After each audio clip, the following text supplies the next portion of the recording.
नमस्कार, स्वागत है आपका। आप देख रहे हैं SBCN टाइम्स और आपके साथ मैं हूं वैशाली व्यास। आइए बुलेटिन में रुक करते हैं हेडलाइंस की ओर।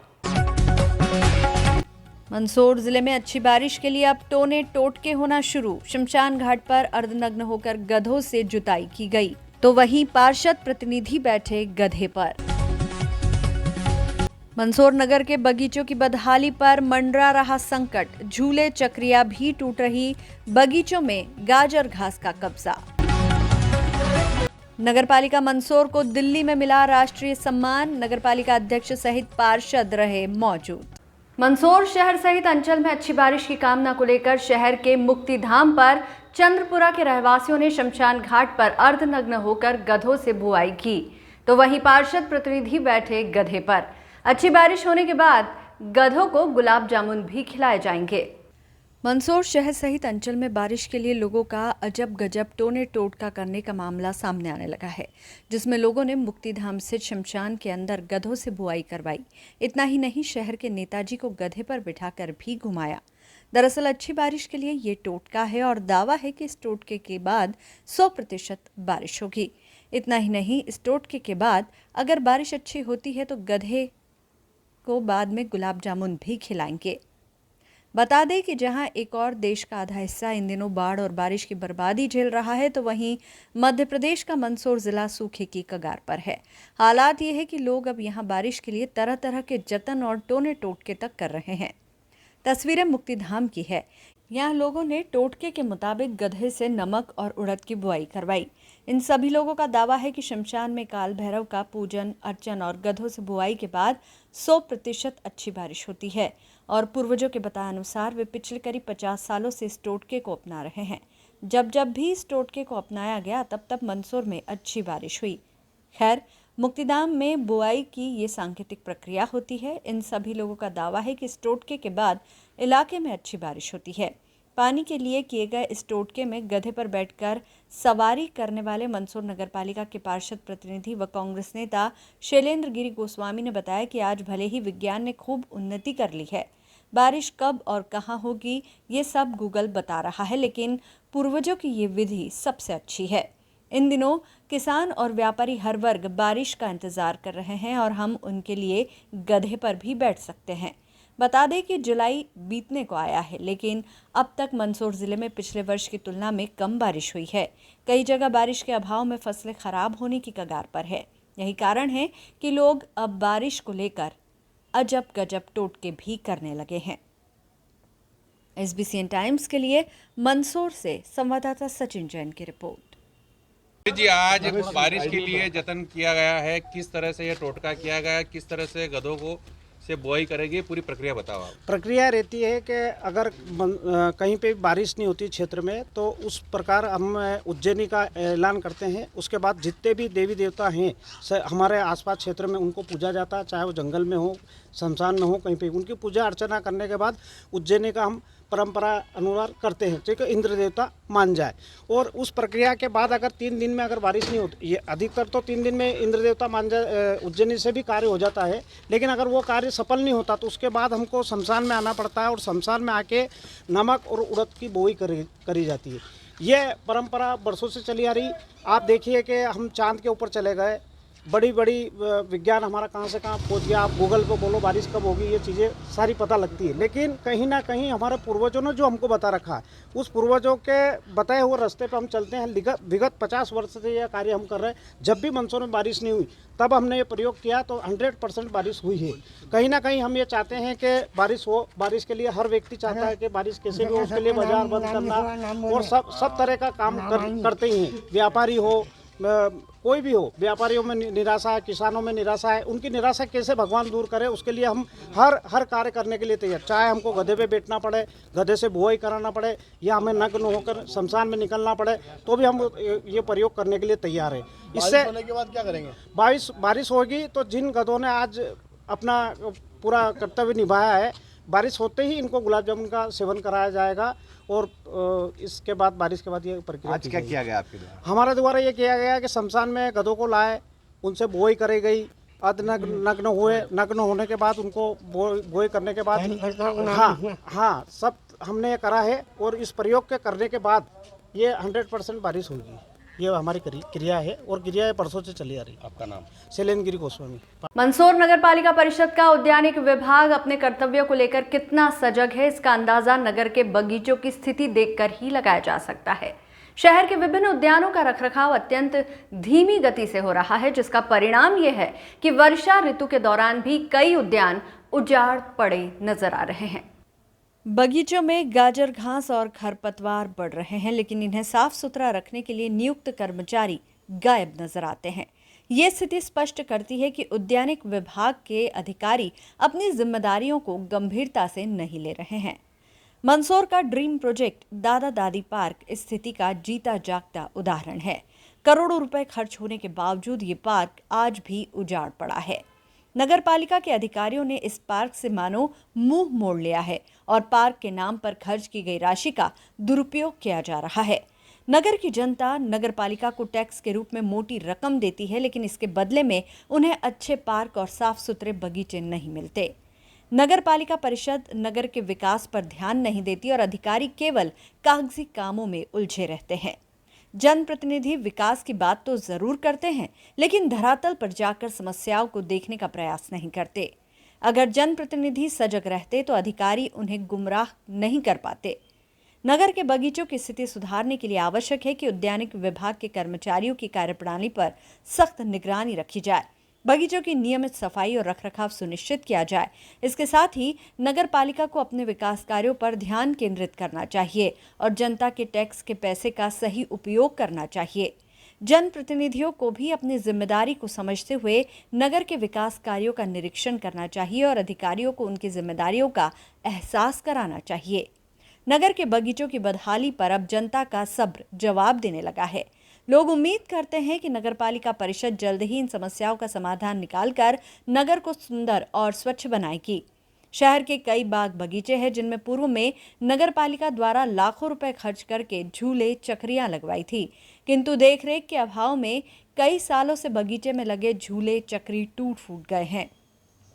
उनके सुधार को लेकर भी नगरपालिका द्वारा कोई कदम नहीं उठाए जा रहे हैं, जिससे वे झूले चक्री अब अटाला बनकर रह गए हैं। एसबीसी टाइम्स के लिए मंदसौर से संवाददाता सचिन जैन की रिपोर्ट।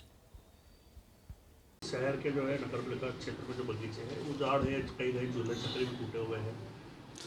देखिए, झूले चक्री बनाने की योजना तो है हम लोगों की, चूँकि वो ठेके का काम है, ठेके से दे देंगे। और अभी जैसे ही बारिश ख़त्म होगी लगभग सभी पार्कों में झूले चक्री लगाने की योजना हमारी है और हम लगाएंगे। जहाँ तक पार्कों का सवाल है, छोटे बड़े मिला के लगभग 300-400 के लगभग पार्क हैं मंदसौर में, और हमारे पास आदमी बहुत कम हैं। पहले लगभग 50 एक आदमी हुआ करते थे जो धीरे धीरे रिटायर हो गए। अब मात्र 18 बचे हैं और एक बहुत बड़ा एरिया मेंटेन करना पड़ता है, तो 18 आदमियों से एक संभव नहीं हो पाता है, इसलिए विलम्ब होता है। फिर भी हम लोग यथायोग्य कोशिश करते हैं कि सारे पार्कों को मेंटेन कर सकें। नई दिल्ली में 18 जुलाई को उत्कृष्टता की ओर बढ़ते कदम कार्यक्रम का आयोजन किया गया, जिसमें नगरपालिका मंदसौर को दीनदयाल अंत्योदय योजना, शहरी आजीविका मिशन के विभिन्न घटकों में बेहतर कार्य करने हेतु स्पार्क अवार्ड केंद्रीय मंत्री आवासन और शहरी कार्य द्वारा इंडिया हैबिटेट सेंटर नई दिल्ली में प्रदान किया गया। नगरपालिका मंदसौर द्वारा शहरी आजीविका मिशन अंतर्गत 2 करोड़ ऋण राशि एवं पीएम स्वनिधि योजना अंतर्गत 10 करोड़ से अधिक ऋण राशि का वितरण योजना में हितग्राहियों को किया गया है।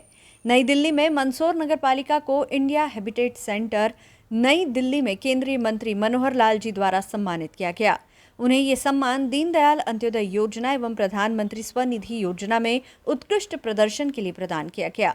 इस महत्वपूर्ण अवसर पर नगरपालिका अध्यक्ष श्रीमती रमादेवी बंशीलाल गुर्जर, खाद्य समिति के सभापति रमेश ग्वाला और अन्य पार्षद मंच पर पहुंचे और केंद्रीय मंत्री से प्रमाण पत्र प्राप्त किया। इस सम्मान के बाद श्रीमती रमादेवी ने अपनी खुशी व्यक्त करते हुए कहा, ये हमारे नगरपालिका के सभी कर्मचारियों और नागरिकों के प्रयासों का परिणाम है। हमें गर्व है कि हम देश भर में अपने उत्कृष्ट कार्यों के लिए पहचाने जा रहे हैं। खाद्य समिति के सभापति रमेश ग्वाला ने भी इस उपलब्धि पर अपनी खुशी जाहिर करते हुए कहा, ये सम्मान हमें और भी प्रेरित करेगा कि हम अपने नगर के विकास और स्वच्छता के लिए और बेहतर काम करें।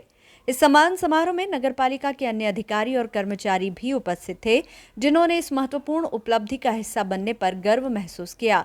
इस सम्मान से नगरपालिका मंदसौर की प्रतिष्ठा में और भी वृद्धि होगी और ये शहर के विकास में एक मील का पत्थर साबित होगा। SBCN टाइम्स के लिए मंदसौर से संवाददाता सचिन जैन की रिपोर्ट। मंदसौर नगर पालिका को सम्मानित किया गया है, कल आप लोग दिल्ली में थे, क्या योजना थी और क्या कैसे सम्मान किया? कल हमको शहरी आजीविका मिशन में जो उत्कृष्ट कार्य किया गया उसका अवार्ड मिला और इससे हम ये प्रेरणा लेके आए हैं इस कार्यक्रम से कि जो हमारे पथ विक्रेता हैं उनको जो अपनी आजीविका चलाते हैं उसमें जो हमारे भारत सरकार द्वारा, हमारे प्रधानमंत्री जी द्वारा जो स्वनिधि योजना चलाई जा रही है उसके अंतर्गत एक नगर पालिका मंदसौर ने जो लोन दिया है, उनको जो सहयोग दिया है, उससे ये अवार्ड मिला है। और मैं उन सब जो हमारे कर्मचारी हैं, जो हमारे परिषद के जितने भी हमारे सहयोगी हैं, उन सबको मैं ये बधाई और शुभकामनाएं देना चाहती हूँ कि सबके सहयोग से ये अवार्ड मिला है और हम आगे भी ऐसे काम करते रहें जिससे कि हमारा दीनदयाल जी का जो सपना था कि जो सबसे पीछे है, जो सबसे नीचे है, उसको उत्थान के लिए हम कार्य करें और यही हम सबका लक्ष्य है और प्रयास रहेगा कि हम सब इसमें सहयोग करें और हमारे जो पथ विक्रेता हैं उनको एक अच्छा जीवन जीने का अच्छा जीवन जिए। श्रावण मास 21 जुलाई से प्रारंभ हो रहा है। इसके मद्देनजर भगवान पशुपतिनाथ महादेव मंदिर में तैयारियां शुरू हो गई है। बुधवार को सजावट प्रारंभ की गई। इस बार श्रावण मास में 5 सोमवार रहेंगे।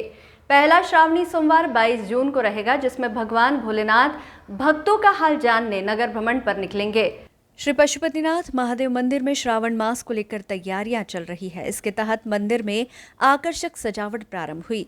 पूरे मंदिर परिसर को सजाया जा रहा है। इसके साथ ही विद्युतीकरण भी किया जा रहा है। 1-2 दिन पूर्व प्रबंध समिति की बैठक भी हुई थी, जिसमें मंदिर में सफाई व्यवस्था एवं सजावट पर चर्चा हुई थी। मंदिर के पुजारी श्री राकेश भट्ट ने बताया कि श्रावण मास पशुपतिनाथ मंदिर में धूमधाम से मनाया जाएगा। इसके लिए तैयारियां चल रही है। पूरे मंदिर को सजाया संवारा जा रहा है। श्रावण मास में दूर दराज से श्रद्धालु मंदसौर आएंगे।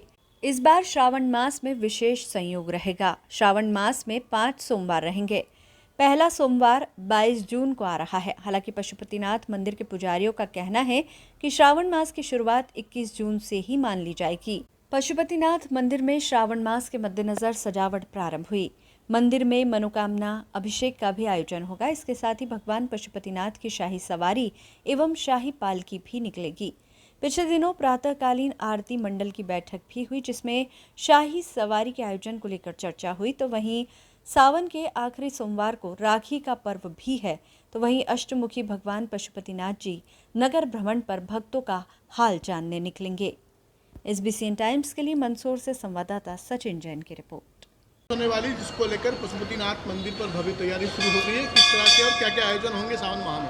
आने वाले 21 तारीख के दिन गुरु पूर्णिमा का महोत्सव यहाँ पर मनाया जा रहा है और इसके साथ श्रावण मास का प्रारंभ शुरू हो जाएगा। इस बार श्रावण मास एक शुभ संयोग के साथ आ रहा है। ये सोमवार के दिन प्रारंभ होकर सोमवार के दिन ही श्रावण मास का खत्म होगा। श्रावण मास को लेकर प्रबंध समिति द्वारा विभिन्न तरह की तैयारी की जा रही है, जिसमें मंदिर को साजो सज्जा के साथ सजाया जा रहा है। साथ ही पशुपतिनाथ लोक को लेकर तैयारी जोरों शोरों पर है और प्रबंध समिति द्वारा ऐसी व्यवस्था की जा रही है जिसमें भक्तों को भगवान पशुपतिनाथ के दर्शन करने में कोई असुविधा न हो।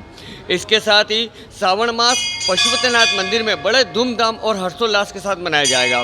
श्रावण मास में देश ही नहीं, बहुत दूर दूर विदेशों से भी भगवान पशुपतिनाथ के दर्शन करने के लिए दर्शनार्थी बड़ी संख्या में पधारते हैं और यहाँ श्रावण मास में विभिन्न तरह के धार्मिक आयोजन संपन्न कराए जाते हैं, जिसमें वाहन रैली, भगवान पशुपतिनाथ की शाही पालकी और भगवान पशुपतिनाथ की शाही सवारी शाही रथ पर सवार होकर नगर भ्रमण को निकलते हैं और 56 भोग के साथ ही भगवान पशुपतिनाथ के यहाँ श्रावण मास की पूर्णाहुति की जाती है। इस प्रकार प्रबंध समिति द्वारा भक्तों का भगवान के दर्शन करने में कोई असुविधा न हो, इसका विशेष तौर पर ध्यान रखा जा रहा है और मंदिर में सभी प्रकार की सुख सुविधा और भगवान के दर्शन करने में किसी तरह की असुविधा न हो, इसका विशेष तौर पर ध्यान रखकर ऐसी व्यवस्था की जा रही है। क्या नाम आपका? पंडित राकेश भट्ट। व्रत, भक्ति और शुभ कर्म के 4 महीने को हिंदू धर्म में चातुर्मास कहा गया है। ध्यान और साधना करने वाले लोगों के लिए ये माह महत्वपूर्ण होते हैं। इस दौरान शारीरिक और मानसिक स्थिति तो सही होती ही है, साथ ही वातावरण भी अच्छा रहता है। चातुर्मास 4 महीने की अवधि है, जो आषाढ़ शुक्ल एकादशी से प्रारंभ होकर कार्तिक शुक्ल एकादशी तक चलता है। मंदसौर में चातुर्मास के लिए ऋषिकेश से पधारे स्वामी आनंद स्वरूपानंद जी महाराज श्री से हमारे editor in chief Nemichand Rathore ने की चर्चा।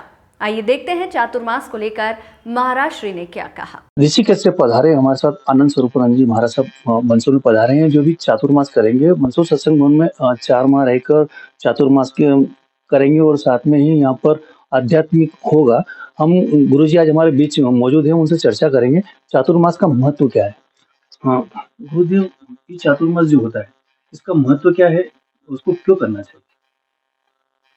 बहुत बहुत शुभेच्छा आप सब लोगों को। देखिए, हिंदू धर्म में, भारतीय संस्कृति में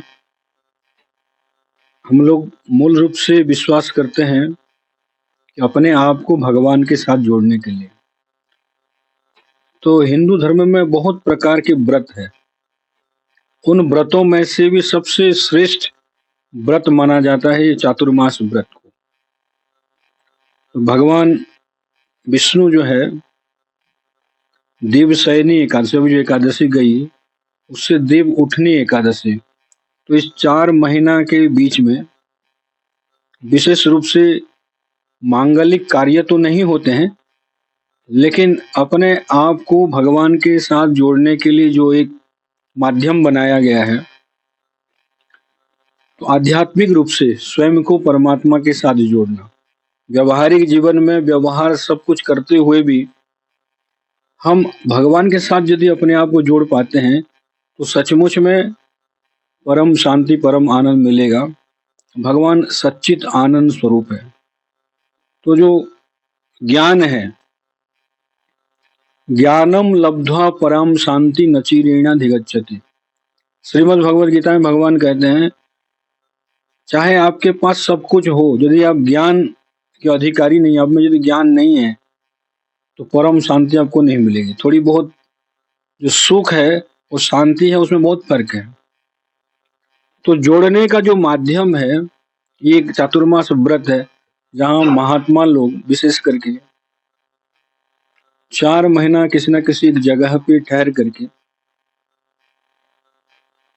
सत्संग वगैरह करते हैं, जिसके माध्यम से वैचारिक क्रांति वो लाना चाहते हैं। मानसिक रूप से लोगों के अंदर ऐसी भावना उत्पन्न हो, संस्कार हो, जो भगवत भावना से ओतप्रोत रहे।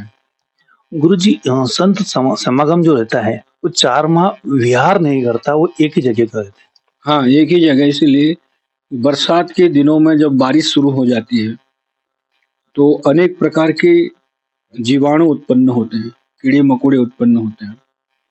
दूसरी बात, पहले जमाने में महात्मा लोग चल करके जाते थे। आजकल तो फ्लाइट की सुविधा हो गई है, तो पहले चल करके जाते थे। नदी है, नाले हैं, सब पानी से भरे हुए रहते हैं, कीड़े मकोड़े हो जाते हैं। तो इसलिए एक जगह पे वो लोग ठहर करके स्वयं भी आत्मचिंतन करते हैं, दूसरों को भी उसमें सम्मिलित करते हैं। तो इसलिए अभी फिलहाल शास्त्रों में भी ऐसे प्रमाण मिलता है। 4 महीना चातुर्मास तो है ही, लेकिन विशेषकर जो सन्यासी लोग हैं वो 2 महीना पालन करते हैं। और 2 महीना को 4 महीना पक्षो वही मासा, ऐसा वेद में प्रमाण मिलता है।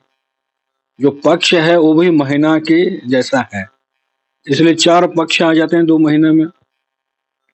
2 कृष्ण पक्ष, 2 शुक्ल पक्ष है, तो वो जो 4 महीना इसी को मानते हैं। 2 महीने को सन्यासी लोग 2 महीना पालन करते हैं, और जो वैष्णव संत आदि होते हैं वो 4 महीना पालन करते हैं, कार्तिक जो एकादशी तक। तो विशेष यही है कि एक जगह पे रहेंगे तो उनसे जो हिंसा आदि होती थी वो नहीं होगी, और बातचीत, मानसिक, शारीरिक किसी भी प्रकार से कोई हिंसा न हो। जो सांसारिक व्यक्ति रहता है उसको किस प्रकार से आचार और व्यवहार करना चाहिए, और उसमें उसका फलाहार और जो भोजन है इस 4 माह में कौन सा रहना चाहिए? हाँ, भोजन देखिए सबके शरीर के लिए अलग अलग अलग चीज़ें जो है ना सूट करती है, लेकिन फिर भी विशेष करके कोई व्रत जब हम लोग करते हैं, अब 4 महीना तो कोई निर्जला नहीं रह सकता, कोई फलाहार करते हैं, कोई दुग्धाहार करते हैं, कोई एक समय लेते हैं। तो जिसको जैसे माने शरीर को लेकर के, शरीर को ध्यान में रख करके व्रत किया जाता है। कुछ बहुत माने निष्ठावान होते हैं, उनकी बात तो माने अपवाद में आते हैं। कोई बिना खाए पिए भी रहते हैं, पानी पी करके भी रहते हैं। लेकिन जो सांसारिक व्यक्ति है, माने मुख्य जो चीज है खान पान से ज्यादा नहीं है, आपका मन कैसे भगवान में आप लगाना चाहते हैं, अपने आप को भगवान के साथ कैसे जोड़ना चाहते हैं, वो मुख्य है। खान पान कोई मुख्य चीज है नहीं, लेकिन फिर भी सात्विक भोजन करना चाहिए। पत्तेदार सब्जियों को निषेध क्यों किया गया है? पत्तों में तो ज्यादा कीड़े मकोड़े मिलते हैं इसी समय में। अभी जो बरसात के दिनों में अनगिनत जो कीड़े मकोड़े होते हैं, छोटे छोटे होते हैं, अब पत्तों में ज्यादा वो दिखाई पड़ते हैं। अगर जब ध्यान नहीं देंगे तो वो भी सब मारे जाते हैं। ये चातुर्मास के दौरान भगवान विष्णु और माता लक्ष्मी की पूजा का एक विशेष महत्व बताया गया है, इसके पीछे का कारण क्या है? देखिए, भगवान विष्णु तो मंगलकारी है और लक्ष्मी जो है उनकी शक्ति है। तो केवल विष्णु ने, शंकराचार्य भगवान एक जगह पे कहते हैं, हम लोग ऐसे कैटेगरी में लेंगे तो अलग अलग हो जाते हैं, शिव अलग हो गए, विष्णु अलग, देवी अलग, ये सब हो जाते हैं। लेकिन शंकराचार्य भगवान एक जगह पे लिखते हैं, ध्येयम वदन्ति शिवमी वही केचिदन्य शक्तिम गणेश परे तो दिवाकर वही 23 रूपेश विभास यतस्त्वमेव तस्मात् त्वमेव शरणम मम शंख पाणि। भगवान कहते हैं कुछ लोग शिव जी का ध्यान करते हैं, कुछ शक्ति का ध्यान करते हैं, कोई गणेश का, कोई सूर्य का। 23 रूपेश तो विभाति यतस्त्वमेव, कहते हैं मेरे जो इष्ट है भगवान विष्णु इन रूपों में दिखाई पड़ते हैं। कहने का मतलब ईश्वर एक है, नाम रूप अनंत है, और उन नाम रूपों से भी वही दिखाई पड़ रहे हैं। ऐसा यदि किसी को बोध हो जाए तो विष्णु भगवान, विष्णु शब्द का अर्थ शास्त्र में कहते हैं जो व्यापक है, विविष्टि चराचरमिति विष्णु, जो कण कण में, सर्वत्र, सब जगह, सब रूपों में विद्यमान है, ओतप्रोत है। वो जो तत्व है ना, वो विष्णु है, जो निराकार, निर्विकार, निर्विशेष, निरंजन रूप है, शुद्ध बुद्ध मुक्त स्वभाव वाले। वो जो स्वरूप है उनका चिंतन करना, उनका ध्यान करना। और जो शक्ति होती है, जैसे शिव शक्ति हम लोग कहते हैं, तो शक्ति शिव से अलग है नहीं, जैसे आपकी शक्ति आपसे अलग है नहीं। आप कहीं अपनी शक्ति को छोड़ करके नहीं आ सकते ना, कहीं भी आप हैं तो आपकी शक्ति भी आपके साथ में। विष्णु जहाँ है, भगवान विष्णु जहाँ रह रहे हैं तो उस जगह पे लक्ष्मी भी है। वो एक है और अभिन्न है, अद्वितीय तत्व है। अभी आपके द्वारा सत्संग भवन में चातुर्मास किया जाएगा और आप प्रवचन होंगे, तो ये समय क्या रहेगा और कब से कब तक? समय 8:30 से 10 बजे सवेरे रहेगा ये।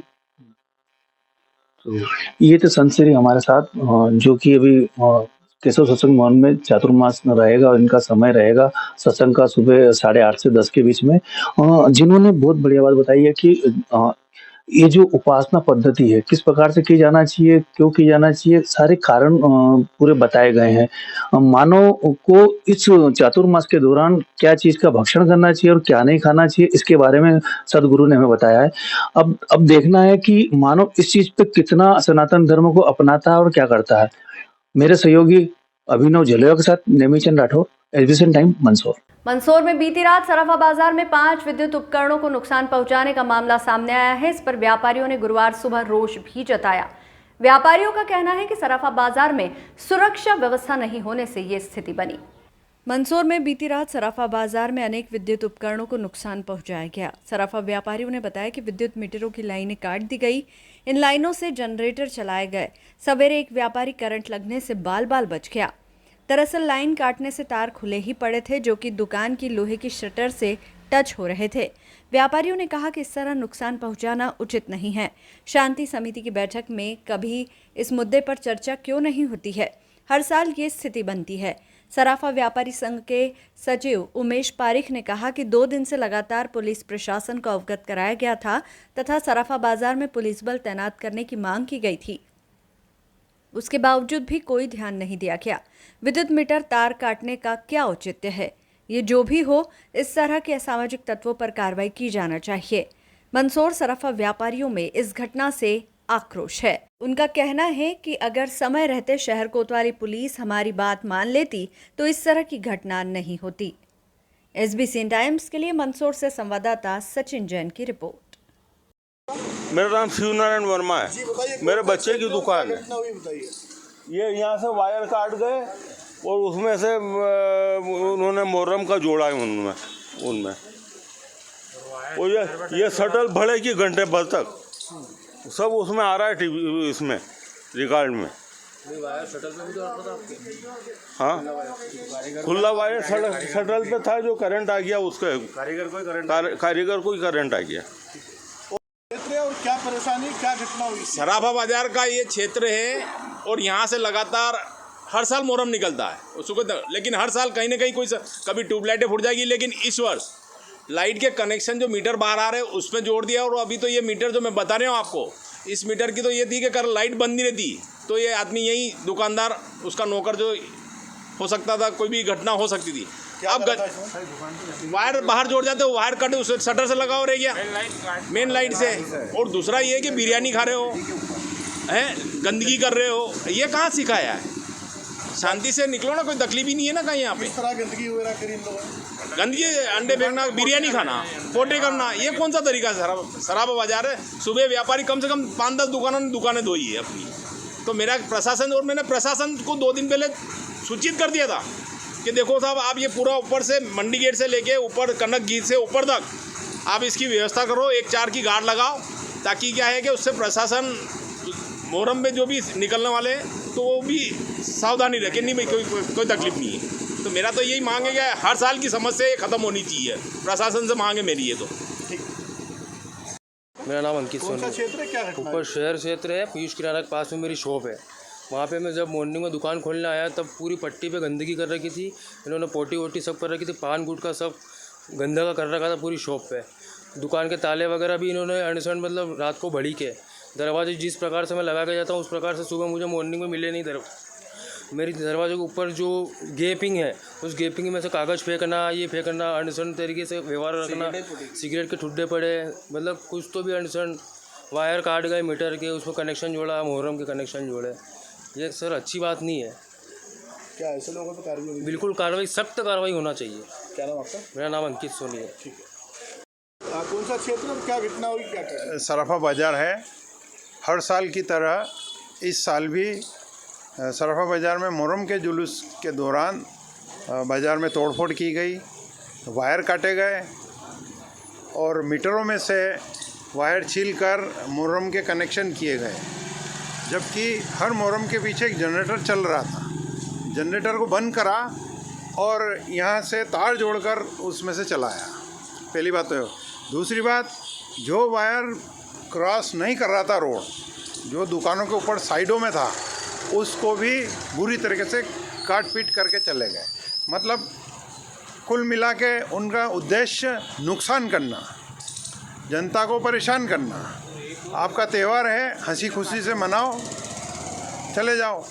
जब मैं प्रशासन से भी मेरा एक आग्रह है कि जिस रूट से जुलूस निकल रहा है उस रूट पर आकर निरीक्षण करें या उस रूट के व्यक्तियों से बैठकर बात करें कि उनकी क्या समस्या है। ये समस्या लगातार 8-10 वर्षों से हम भुगतते आ रहे हैं, लेकिन एक भी बार इसका कोई समाधान नहीं हुआ।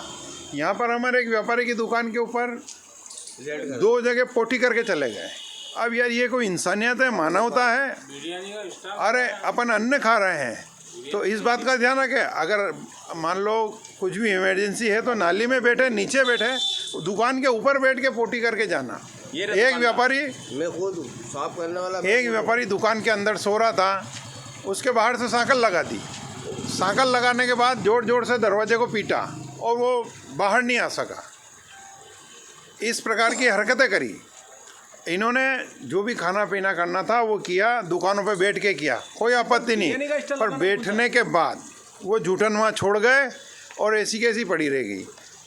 हमारा एक व्यापारी था, उसके दुकान में थोड़ा सा पोर्च खुला है, उस पोर्च में सारी जूठन और दोने और गिलासे और ऐसी फेंक के चले गए जैसे वो कोई कचरा घर बना रखा हो। बहुत सारे दुकानों के पेड़ियों पर थूक के जाना पान और गुटखा, ये कहाँ की इंसानियत। पेड़ी के ऊपर थूकना, अरे नीचे थूक दे, सामने थूक दे, सड़क पे थूक दे, इनको इससे कोई सरोकार नहीं है। एक बात और हमने देखी, आपके मुहर्रम का जुलूस मार्ग आ रहा है, उस मार्ग के बीच में भी थूक रहे हो आप, तो क्या पवित्रता रख रहे हो? मतलब कुल मिला के अज्ञानता है और इसके अलावा कुछ नहीं। क्या ऐसे लोगों पर कार्रवाई होनी चाहिए? ऐसे लोगों पे कार्रवाई होना चाहिए और संबंधित लोगों को ध्यान देना चाहिए। वहाँ प्रशासन के साथ में बैठकर बड़ी बड़ी बातें करना और लिपापोती करके चले जाना। अरे उनके भी लोग वहाँ बैठते हैं, उनके भी जो भी जवाबदार लोग हैं उनको आप बैठा के बात करते हो तो उनको बॉन्डेड क्यों नहीं करते हो कि इस चीज़ का ख्याल रखा जाए। रामपुरा नगर में मोहर्रम पर्व हर्षोल्लास उमंग के साथ मनाया गया। इससे पूर्व याद हुसैन मनाने का सिलसिला जारी था। गौरतलब है कि रामपुरा में मोहर्रम पर्व एक दिन बाद तक मनाया जाता है। देखिए रियाज मंसूरी की ये रिपोर्ट। मदार बाग से रात्रि 12 बजे 20 ताजियों का मुकाम उठा। ताजियों का ये कारवां जुलूस के रूप में छोटा बाजार होते हुए आज प्रातः 5 बजे लालबाग पहुंचा, जहां से दोपहर 2 बजे बैंड की मनमोहक धुन ले लो शहीद आजम ले लो सलाम हमारा, नाना सलाम लीजिए शब्बीर जा रहे हैं, बैंड की गमगीन धुन के साथ तथा शहीदाने करबला की शान में गमगीन मरसी हो तथा अखाड़े के हरतंगेज कारनामों के साथ ताजियों का ये कारवां करबला की जानिब चला, जिसमें हजारों स्त्री पुरुष बच्चे शामिल रहे। शाम 6 बजे गांधी सागर के बैकवाटर एरिया करबला में ताजिए पहुंचे और पानी में विसर्जित किए गए। गौरतलब है कि मुहर्रम की 1 तारीख से ही रामपुरा नगर में याद हुसैन मनाने का सिलसिला जारी था, जिसमें जगह जगह गली मोहल्लों में लंगर, हलीम, शरबत का आयोजन किया जा रहा था। वहीं 10 रोज़ा तकरीर का कार्यक्रम मदार बाग और मुल्तानी मोहल्ले में आयोजित किया गया, जिसमें बाहर से आए उलेमाए इकराम ने इमाम हुसैन की शहादत पर रोशनी डाली। मुहर्रम के अवसर पर हुसैनी लंगर कमेटी की जानिब से लंगर सहभोज का भी सराहनीय आयोजन किया गया, जिसमें प्रतिवर्षानुसार इस वर्ष भी हजारों की संख्या में रामपुरा सहित बाहर से आए अकीदतमंद जायरीनों ने भोजन ग्रहण किया। मुहर्रम के अवसर पर पुलिस व्यवस्था चुस्त दुरुस्त रही, वहीं विद्युत विभाग, नगर परिषद का सराहनीय योगदान रहा। SBCN टाइम्स के लिए रामपुरा से रियाज मंसूरी की रिपोर्ट। पुराना त्यौहार मनाया जाता है, आसपास के सभी जिलों से बेहतर रामपुरा के अंदर ये मुहर्रम पर्व मनाया जाता है। इसमें सभी धर्म के लोग आते हैं, करीब 25 से 30 हज़ार लोग आते हैं। उनका हमारा लंगर जो खिलाया जाता है 25-30 हज़ार का लंगर कमेटी हमारा इंतजाम करती है। और इस वर्ष हमारे मुहर्रम त्यौहार में पुलिस प्रशासन, नगर पंचायत और बिजली विभाग का हमारा बड़ा अच्छा सहयोग रहा। हम उनका धन्यवाद और उनका आभार प्रकट करते हैं। लंगर चलता है उसके लिए क्या कुछ कहेंगे? सभी को पता है कि रामपुरा पुराना की शहादत की याद के लिए सभी वर्ग अच्छे से इसमें शामिल हो गया है। पूरा सहयोग रहा है और शांति व्यवस्था में अच्छा योगदान है। इसी तरह